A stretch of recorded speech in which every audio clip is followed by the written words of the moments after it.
Hello, students. We have already discussed about communication, which means exchanging ideas, opinions, or information among the people. In this section, we will discuss about various methods of communication, how we can communicate to the person. We will discuss these topics in this section. So, we know communication means exchanging opinions or information among the people. हम लोग को अच्छे से पता है कि communication का मतलब होता है exchanging opinion, that means opinions को, इंफॉर्मेशन को, ये डेटा को शेयर करना, एक्सचेंज करना। कम्युनिकेशन में हम पहले भी डिस्कस कर चुके हैं कि कम्युनिकेशन में एक सेंडर होता है, one is sender who sends the message to the receiver, so another person is receiver. Sender sends the data to the receiver, and when receiver receives the data, it sends the feedback or acknowledgement to the senders. And by this acknowledgement or feedback, sender can determine whether the receiver has received the message in same manner or not. जब एक sender receiver को message भेजता है तब उसके feedback से या acknowledgement से ही ये पता कर सकता है कि जो मैंने मैसेज भेजा था रिसीवर को वो उसी फॉर्म में रिसीवर को मिला है या नहीं. इस सेंडर और रिसीवर के बीच में एक और पार्ट होता है, that is known as medium. जैसे अगर हम लोग ओरल कम्युनिकेशन का बात करें जिसमें बोलकर मैसेज को ट्रांसमिट किया जाता है, तो वहाँ एयर एक मीडियम है which carries the sound from sender to the receiver. तो एक कम्युनिकेशन में सेंडर का होना, रिसीवर का, इसके अलावा मीडियम का और फीडबैक या एक्नॉलेजमेंट का होना ज़रूरी है. So these are the parts of a communication. इसके बाद हम लोग जानेंगे methods of communication. So we have 3 methods of communication. First one is verbal, non verbal and visual. So we will discuss separately about verbal communication, non-verbal communication, and visual communication.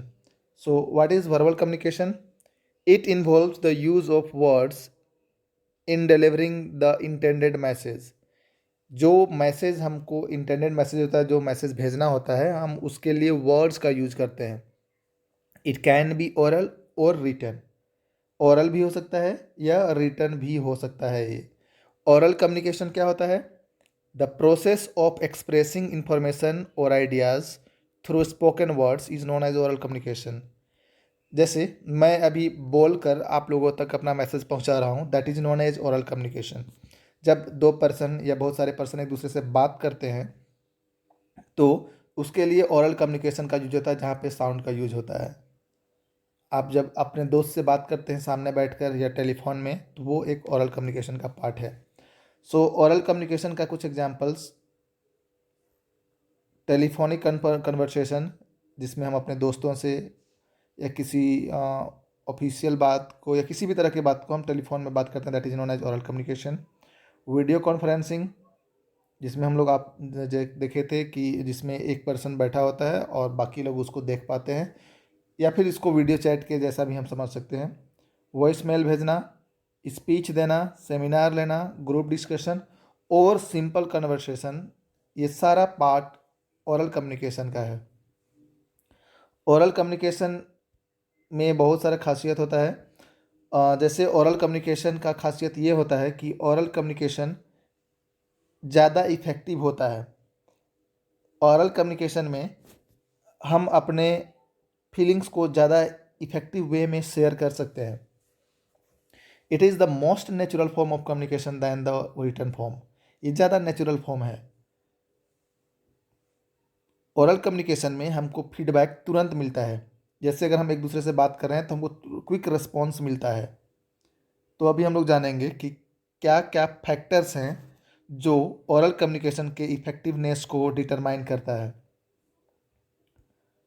इसके लिए सबसे पहला factor है pace. Pace. Pace का मतलब how fast और slow you speak. If you speak If the speaker speaks too fast, the receiver may not be able to observe the message correctly. मतलब अगर कोई बहुत फास्ट बोले तो हो सकता है कि जो रिसीवर है वो मैसेज को प्रॉपरली रिसीव ना कर पाए। On the other hand, if the speaker talks too slowly, the receiver might lose interest. अगर कोई बहुत ही ज़्यादा स्लो बोले तो हो सकता है कि रिसीवर इंटरेस्ट खो दे। तो ये भी एक फैक्टर है जो एक इफ़ेक्टिव कम्युनिकेशन में इम्पोर्टेंट है। इसके बाद होता है क्लैरिटी। क्लैरिटी का मतलब होता है कितने क्लियर हम लोग कोई वर्ड को बोलते हैं। मीन्स अगर हम कोई वर्ड को क्लियर क्लियर बोलें तो वो ज़्यादा अच्छे से समझा जा सकता है। फिर volume, it means how loud और सॉफ्ट योर वॉइस इज। अब अगर if the speaker talks in loud volume with someone sitting across the table, he may sound dominating and the receiver might feel unconnected. अगर आपके सामने कोई बैठा हुआ है, आप उससे बहुत ही ज़्यादा वॉल्यूम में बात करें तो वो हो सकता है आपसे डिटैच्ड हो जाए, आपसे इंटरेस्ट खो दे, या आपसे प्रॉपरली वो बात ना कर पाए, या उसको कंफर्टेबल फील ना हो। या कोई बहुत ही स्लो बोलता है तो स्लो बोलने से भी रिसीवर को लग सकता है कि इसमें सेल्फ कॉन्फिडेंस नहीं है, या रिसीवर उस मैसेज को प्रॉपरली ना रिसीव कर पाए। दैट मीन्स पेस का, क्लैरिटी का और वॉल्यूम का होना बहुत ही इंपॉर्टेंट है। The next factor is choice of words. Choice of words refers to choosing the appropriate word while communicating. That means अगर कम्युनिकेशन के समय अप्रोप्रिएट वर्ड का यूज़ ना हो तो भी कम्युनिकेशन सही से नहीं हो पाता है। अगर हम बहुत ज़्यादा डिफ़िकल्ट वर्ड का यूज़ कर लें तो हो सकता है कि जो रिसीवर है, जो ऑडियंस है, वो हमारे मैसेज को प्रॉपरली ना रिसीव कर पाए। तो चॉइस ऑफ वर्ड भी बहुत इम्पोर्टेंट है जब किसी के साथ कम्युनिकेट किया जाए तो। इसके बाद fluency. Fluency refers to the ability to speak with ease and accuracy in a language. मतलब कोई भी लैंग्वेज को आसानी से बोल लेना और एक्यूरेटली सही सही बोलना फ्लुएंसी कहलाता है। अगर कोई स्पीकर बहुत ही अच्छे से बोलता है, अच्छे से एक्यूरेटली बोलता है, तो मैसेज को बहुत ही अच्छे तरीक़ा से रिसीव किया जा सकता है, समझा जा सकता है। Then length of communication. जो कम्युनिकेशन का लेंथ है, it should be simple, short and to the point. अगर कोई speaker, if a speaker talks for a long duration of time about thinking which are not relevant to the topic, the listener lose interest in the speech and the purpose of speech is defected. अगर कोई बिना मतलब का बात बहुत ज़्यादा बात करे तो हो सकता है कि लिसनर जो है वो इंटरेस्ट अपना खो दे। तो इंटरेस्ट बनाए रखने के लिए या कोई भी बात को प्रॉपरली रखने के लिए मैसेज को सिंपल, शॉर्ट और टू द पॉइंट रखना चाहिए। So these are the factors which determines effectiveness of oral communication. एक प्रॉपर ओरल कम्युनिकेशन के लिए इन सारे फैक्टर्स का होना ज़रूरी है। फिर हम लोग ओरल कम्युनिकेशन के कुछ एडवांटेजेस के बारे में डिस्कस करेंगे। ओरल कम्युनिकेशन रिटन कम्युनिकेशन के कंपेयर में ज़्यादा इफेक्टिवनेस होता है, ये हम लोग जानते हैं जब बात हो एक दूसरे के साथ मैसेज को शेयर करने का। लेकिन फिर भी हम लोग कुछ एडवांटेजेस के बारे में जान लेते हैं। The first advantage is it is interpersonal and helps in building relationship. Oral communication interpersonal होता है, दैट मीन्स एक दूसरे से 1-to-1 बात किया जा सकता है। ये अच्छा रिलेशनशिप डेवलप करने में भी हेल्प करता है। Second one is it encourages involvement in teamwork and decision making process. When we are talking about the group discussion and something else, then oral communication is more effective. जैसे अगर हम group discussion करें तो group discussion में अगर written form में हो तो हो सकता है कि वो आसान ना हो और वो मुश्किल होता है। तो ओरल कम्युनिकेशन में अच्छे से डिसीजन मेकिंग में हेल्प करता है। दैट मीन्स एक पॉइंट पे डिस्कशन होगा तो डिसीजन मेकिंग के लिए हम लोग रिजल्ट तक आसानी से पहुंच सकते हैं। That means it involves the team work, मतलब ये सारे लोग को इन्वॉल्व करता है जिससे टीम वर्क आसानी से क्रिएट किया जा सकता है, अच्छा team work. It is cost efficient, oral communication cost efficient है, मतलब बोल कर बात करने में रिसोर्स का कम यूज होता है, इसलिए ये कॉस्ट इफेक्टिव भी है। इसके बाद होता है इट इंक्रीजेस इन्वॉल्वमेंट, जैसे कि हम पहले भी डिस्कस कर चुके हैं, इसमें इन्वॉल्वमेंट बढ़ता है। मान लेते हैं अगर हम दो लोग को एक साथ मेल कर दें, मैसेज कर दें जो रिटर्न फॉर्म में तो हो सकता है कि उसमें कुछ रिप्लाई करें ना भी करें, अगर करें तो हो सकता है वो रियल टाइम ना हो, बाद में रिप्लाई करें, तो उससे इन्वॉल्वमेंट घटता है। इन्वॉल्वमेंट बढ़ाने के लिए ओरल कम्युनिकेशन का होना जरूरी है। That means oral communication always increases the involvement in A communication. So these are the advantages of oral communication. Next, we will discuss about some disadvantages of oral communication. कुछ disadvantage के बारे में भी बात करेंगे। oral communication के बहुत सारे benefits हैं, बस इसके कुछ disadvantages भी हैं। पहला disadvantage है it has no legal validity, मतलब जो भी मैसेज है वो वैलिड नहीं माना जाता है। मीन्स ओरल का कोई प्रूफ नहीं होता है और इसीलिए इसको लीगल नहीं माना जाता है। हो सकता है कि जो आपसे ओरली कुछ प्रॉमिस कर दे वो बाद में डिनाई कर दे कि नहीं मैंने ये ऐसा कोई प्रॉमिस नहीं किया था, देन हम लोग कुछ नहीं कर सकते हैं क्योंकि हमारे पास कोई उसके लिए कुछ सबूत नहीं रह जाता है। So it is not a legal way of communication. दूसरा, it can easily be forgotten, means अगर हम बहुत लंबा कम्युनिकेशन करें तो हो सकता है कि उसमें बहुत सारे वर्ड्स को, बहुत सारे मैसेजेस को हम लूज कर जाएं। अगर आपको भी क्लास में जब पढ़ाया जाता है सिर्फ पढ़ा के छोड़ दिया जाए, हो सकता है कि आपको सारे के सारे कंटेंट पढ़ा दिए जाएं, देन आप सारे मैसेज सुनेंगे और कुछ सुनने के बाद लंबे समय तक उसको अपने पास नहीं रख पाएंगे, वो हो सकता है आप भूल जाएं। तो उसके लिए आप नोट्स प्रिपेयर करते हैं, बुक्स लेते हैं जो आपको वो सारे वर्ड्स को एक साथ स्टोर करके रखने में हेल्प करता है। तो रिटन कम्युनिकेशन का ये बेनिफिट है कि आप डेटा को स्टोर करके लंबे समय तक रख सकते हैं, but in oral communication the words can be forgotten, words को भूला जा सकता है, भूल जाते हैं जनरली।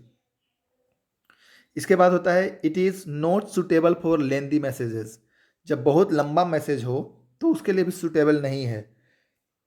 इसलिए कम्युनिकेशन में और लेंदी कम्युनिकेशन में ये बेनिफिट नहीं है क्योंकि उसमें बहुत सारे वर्ड्स को, बहुत सारे मैसेजेस को हम लूज कर जाते हैं, भूल जाते हैं, इसलिए ये लेंदी मैसेज के लिए सूटेबल नहीं है। So these are the disadvantages of oral communication. इसके बाद हम लोग जानेंगे रिटन कम्युनिकेशन के बारे में। तो written communication involve sending message in the form of written words to convey information. That means in written communication, जो भी हम लोग रिटन कम्युनिकेशन का बात करें, रिटन कम्युनिकेशन में मैसेज को रिटन फॉर्मेट में वर्ड्स के फॉर्म में कन्वे किया जाता है। This is also known as formal form of communication. Written communication को फॉर्मल कम्युनिकेशन भी कहा जाता है क्योंकि रिटन कम्युनिकेशन में जो भी कम्युनिकेट किया जाता है, जो भी मैसेज, वो लेटर्स के फॉर्म में, रिपोर्ट्स के फॉर्म में, resume, browser, circulars, memorandum, contact, notice, इसके बारे में इस तरह से हो सकते हैं। इसके अलावा मैसेज, व्हाट्सएप मैसेज करते हैं वो भी, ईमेल, सोशल मीडिया में जितने मैसेजेस होते हैं वो सारे रिटर्न मैसेज के एग्जाम्पल्स हैं। That means return return communication is the formal way of communication in which we communicate through the written words। तो इसके भी कुछ एडवांटेजेज होते होंगे, हम लोग उसके बारे में भी जान लेते हैं।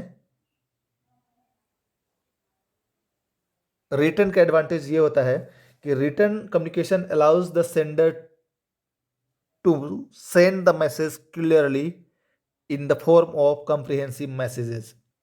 तो रिटर्न कम्युनिकेशन में हम लोग डेटा को ज़्यादा क्लियरली और ज़्यादा कॉम्प्रिहेंसिवली भेज सकते हैं रिसीवर तक। दूसरा, इट हैज़ लीगल वैलिडिटी, ये लीगल होता है। हम लोग देखे थे कि उसमें ओरल में it has no legal validity, but in written communication the message is always legal validity, it has legal validity. Next इसका एडवांटेज है, it is a suitable mode of communication for lengthy message. यहाँ हम लोग पढ़े थे oral में कि it is not suitable for lengthy message, but in written communication message is suitable for lengthy messages, sorry, communication is easier, communication आसान होता है लेंदी मैसेजेस के लिए। हम लोग आसानी से मैसेज को लिख करके या उसका मैसेज बनाकर, रिपोर्ट बनाकर, सर्कुलर बनाकर, मोमेंडम बनाकर हम उसको शेयर कर सकते हैं। So this is the advantage. तो हम लोग 3 एडवांटेज जाने रिटर्न का। पहला कि मैसेज को आसानी से कम्प्रिहेंसिवली भेजा जा सकता है, लीगल होता है मैसेज, और थर्ड लेंदी मैसेज के लिए सूटेबल होता है। But it has also some disadvantages, इसके भी कुछ डिसएडवांटेजेस हैं। क्या है? फर्स्ट है, it requires more time to draft the message.